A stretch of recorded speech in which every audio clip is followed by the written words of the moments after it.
খবরে। তিলোত্তমার বাবা মায়ের আবেদনে এবার সাড়া। হাইকোর্টের নজরদারিতেই হবে আরজি কর কাণ্ডের তদন্ত, নির্দেশ সুপ্রিম কোর্টের। বিচারপতি তীর্থঙ্কর ঘোষের এজলাসেই হতে পারে শুনানি, জানিয়ে দিলেন প্রধান বিচারপতি।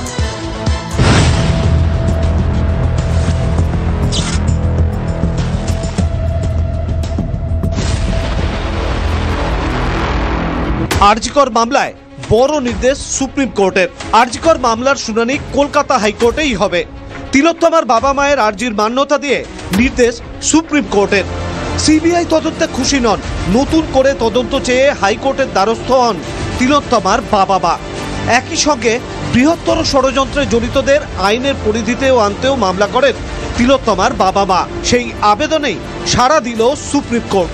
কলকাতা হাইকোর্টে মামলার শুনানির অনুমতি দেন প্রধান বিচারপতি সঞ্জীব খান্নার বেঞ্চ। সুপ্রিম কোর্ট প্যারেন্টসদের প্লিটা গ্রান্ট করে দিলেন আর বললেন যে হাইকোর্ট এই ম্যাটারটা ফার্দার ইনভেস্টিগেশন আর সিবিআই ইনভেস্টিগেশন আর সাপ্লিমেন্টারি চার্জশিটটা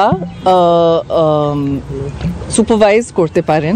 আরজিকর কাণ্ডে তদন্তের উপর অসন্তোষ প্রকাশ করে 50টিরও বেশি প্রশ্ন তুলে কলকাতা হাইকোর্টের দ্বারস্থ হয়েছিলেন নির্যাতিতার বাবা মা।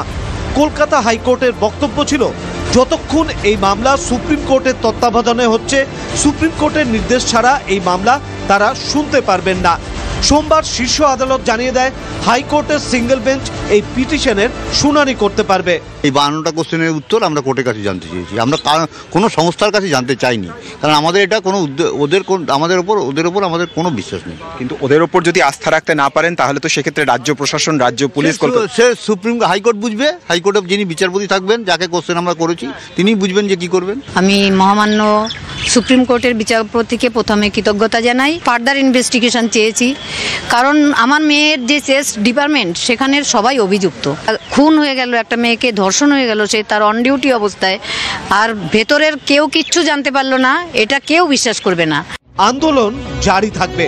এখন হাইকোর্টের দিকেই তাকিয়ে আন্দোলনকারীরা। আইনি লড়াই আর একদিকে রাস্তার গণতান্ত্রিক যে লড়াই, এই দুটো পরিসরেই আমাদের লড়াই জারি আছে।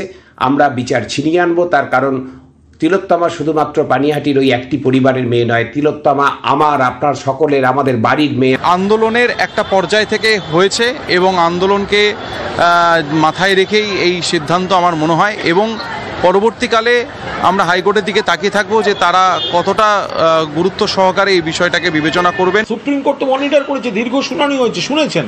তারপরেও যখন ওনারা কোনো আবেদন করেছেন, সুপ্রিম কোর্ট যখন বলেছেন সেটা আবার হাইকোর্ট শুনতে পারে, তো শুনবেন। এখানে রাজনৈতিক কোনো আমাদের সমর্থন, আমাদের আপত্তি, আমাদের প্রতিবাদ, এসব কোনো প্রশ্নই ওঠে না।